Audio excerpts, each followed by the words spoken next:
Hey everyone, and welcome back to the show. Today, Victor and I are diving into a topic that's pretty much defined the last few years for so many of us: where and how we work. Specifically, we're talking about the home office, which we all know and, well, sometimes love, sometimes loathe. But we're also going to explore a more futuristic concept, something we're calling teleport. That's right, Angelica. And teleport here isn't about beaming yourself to Mars for a quick meeting, although that would be pretty cool, wouldn't it? No, we're using teleport as a metaphor for the next evolution of remote work, something beyond just setting up a desk in your spare bedroom. It's about a truly seamless, integrated, and highly connected virtual work experience that aims to solve a lot of the isolation and friction points we often feel in a traditional home office. Exactly. Because let's be honest, the home office, while it offered incredible flexibility during the pandemic, it also came with its own set of challenges. I mean, who hasn't had a pet walk across their keyboard during a crucial video call, or had a child burst into the room mid-presentation? Oh, absolutely.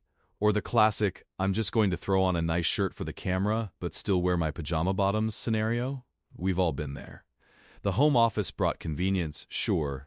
No commute is a massive win, but it also blurred the lines between work and life in ways that sometimes felt more draining than liberating. That's the big one for me, Victor. The commute. Yes, losing that was great. Gaining an hour or two back in my day was amazing. But then, suddenly, my living room became my office. My dining table became my conference room. And switching off at the end of the day became incredibly difficult when your workplace is literally 2 steps away. Totally, and I think that's where the teleport concept really starts to shine. Imagine a system, a platform, perhaps even a network of physical hubs combined with cutting-edge VR or AR, where you can teleport into a dedicated, optimized work environment. You log in, and suddenly you're in a virtual office space with your team, maybe even in a shared digital landscape designed for your specific project. So it's not just a video call, it's more like a persistent virtual presence? That's definitely intriguing. One of the biggest complaints I hear about remote work from people who miss the office is the lack of spontaneous interactions.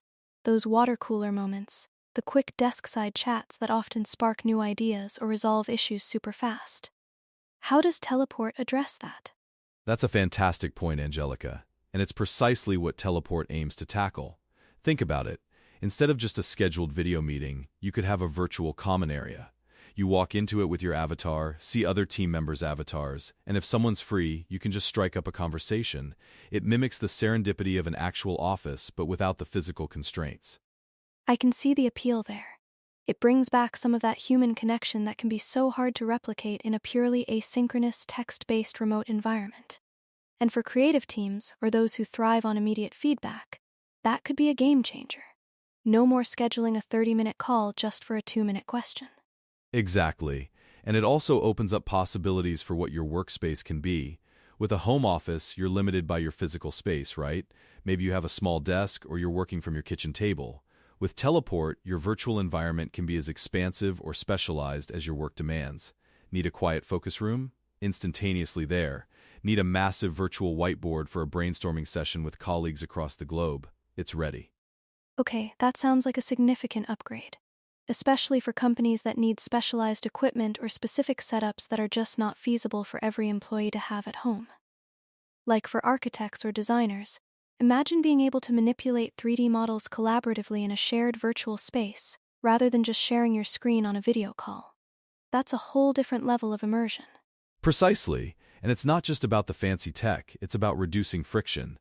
With the traditional home office, you're constantly switching contexts, from your work laptop to your personal phone, from a work project to sorting laundry. Teleport could provide a more distinct mental separation. When you log into your teleport workspace, you're there. It's a dedicated environment, designed for focus. I'm nodding vigorously over here, Victor. That mental separation is crucial.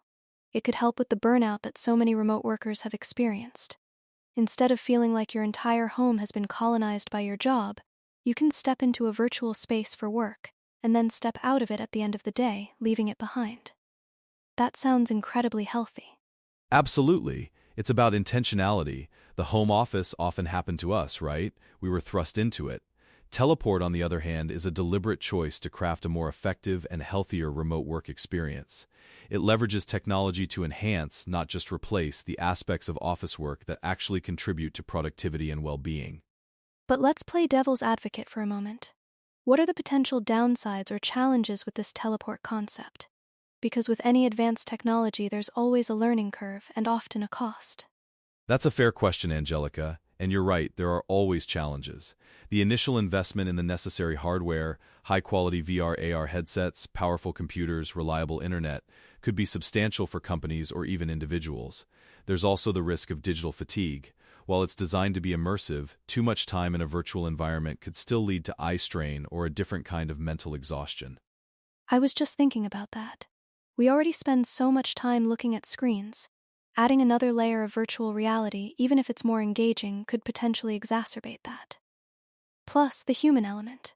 No matter how good the avatars or virtual interactions are, it's not quite the same as a real handshake or sharing a coffee in person.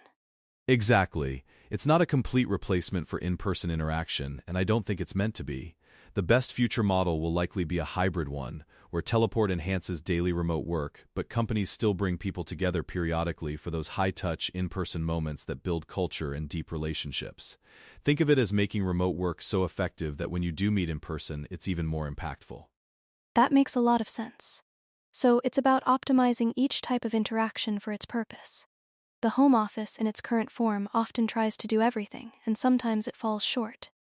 Teleport could take on the bulk of the day-to-day work, freeing up those precious in-person moments for truly strategic relationship-building activities. Precisely, and let's not forget the environmental aspect. If teleport means fewer commutes, less office space consumption, and more distributed teams, it could have a significant positive impact on carbon footprints and urban congestion.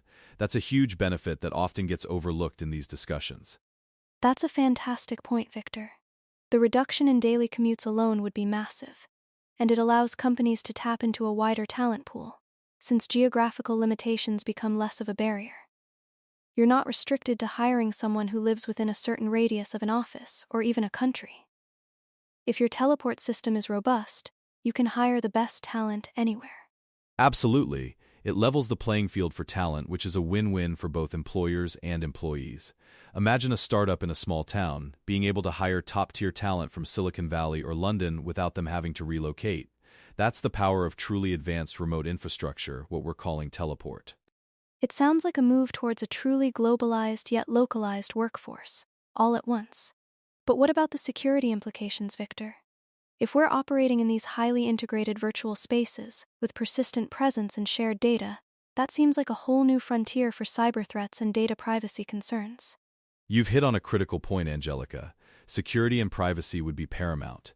These teleport systems would need military-grade encryption, robust authentication protocols, and constant vigilance against cyber threats. User data, virtual interactions, intellectual property, all of it would need to be meticulously protected. It would require a new standard of digital trust, both from the technology providers and the users themselves. And that trust takes time to build, especially when people are accustomed to a certain level of physical oversight in traditional office environments. It would require a significant shift in mindset for many organizations and employees. Definitely, but consider the current situation. Even with home offices, companies are grappling with securing individual networks, devices, and cloud-based collaborations. A dedicated teleport platform, while presenting new challenges, could also consolidate security efforts into a more controlled and manageable environment, potentially making it more secure than a fragmented home office setup. That's a very optimistic outlook, and I hope it's true. So looking ahead, what's your take on the timeline for something like teleport becoming mainstream? Are we talking 5 years, 10 years, or is it already here in nascent forms? That's the exciting part, Angelica. I'd say it's already here in nascent forms. We see elements of it in advanced collaboration tools, persistent virtual worlds like the metaverse concepts, and increasingly sophisticated VR/AR hardware. I think within the next 5 to 10 years, as these technologies mature and become more affordable and user-friendly, we'll see significant adoption. It won't be a sudden teleportation, but a gradual evolution from the basic home office to these richer, more integrated virtual workspaces. So we're slowly teleporting our way there, rather than a big bang. I like that perspective. It feels more achievable. It also makes me wonder how current companies, big and small, should be preparing for this future. What's the immediate next step beyond just buy everyone a laptop? Great question.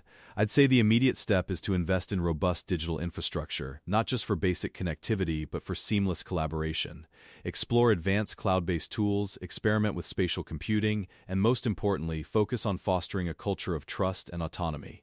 Because no matter how advanced the teleport system, it still relies on people feeling empowered and connected. Absolutely. It always comes back to the human element. Technology is just the enabler. The culture, the leadership, the trust, those are the fundamental building blocks of any successful work model, whether it's in a traditional office, a home office, or a teleport hub. Couldn't agree more, and it's an exciting journey to be on. We're witnessing a complete redefinition of what work means and where it happens. The home office was a necessary, rapid response. Teleport is the intentional, thoughtful evolution that could truly unlock unprecedented levels of flexibility, productivity, and well-being for the global workforce. Well, Victor, this has been an incredibly thought-provoking discussion. It's clear that the future of work is going to be far more dynamic and immersive than we might have imagined even a few years ago. Thank you for sharing your insights on teleport and what it could mean for all of us. My pleasure, Angelica. It's a fascinating topic, and I'm excited to see how it unfolds. Thanks for having me. And thank you, our listeners, for joining us on this journey into the future of work. Whether you're currently in a cozy home office or dreaming of teleporting into your next meeting, remember that the goal is always to create a work life that's productive, fulfilling, and, most importantly, human. We'll catch you next time.